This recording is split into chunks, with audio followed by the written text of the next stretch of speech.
வணக்கம். எங்க இந்த பக்கம் 2 பேரும் போய் கொண்டிருக்கீங்க? வணக்கம் சார். சும்மா அப்படியே வந்தோம். காட்டு ஓரமா இயற்கையை ரசித்து கொண்டு காற்று வாங்கலான்னு வந்தோம். ஆமா சார். கொஞ்சம் நில்லு.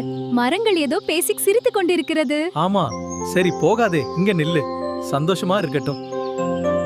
இந்த காடு 100 ஆண்டுகளா நிற்கும் மரங்களின் வீடு. அனைவருக்கும் நிழல் கொடுத்த தாய்மண். நம்ம காடு எவ்வளவு அமைதியா இருக்கு. ஆமா. என்ன மரங்களே, பயப்படாதீங்க.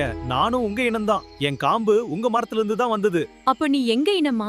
ஆமா, நானும் காடு பிள்ளை தான். நம்ம இனம்னு சொன்னவன் நம்மையே வெற்றானே. அந்த நாள் காடு புரிந்தது. வெளியிலிருந்து வரும் எதிரி ஆபத்து இல்ல, உள்ளிருந்து வரும் எதிரி தான் பெரிய ஆபத்து.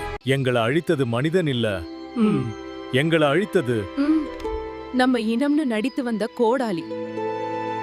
நண்பர்களே, காடுகளையும் நாட்டையும் நம்பிக்கையையும் அழிப்பது வெளிமனிதன் மட்டுமில்ல, உள்ளிருந்து வரும் பொய்யும் தான். நண்பர்களே, எந்த அழிவும் வெளியிலிருந்து மட்டும் வராது. சில நேரம் நம்ம தவறான நம்பிக்கையிலிருந்தும் வரும். அன்பு கொடுங்கள், ஆனா அளவோடவும் அறிவோடவும் கொடுங்கள். சப்ஸ்கிரைப் பண்ணுங்க, பெல் ஐகானை கிளிக் பண்ணுங்க. பெல் ஐகானை கிளிக் பண்ணுங்க. நல்ல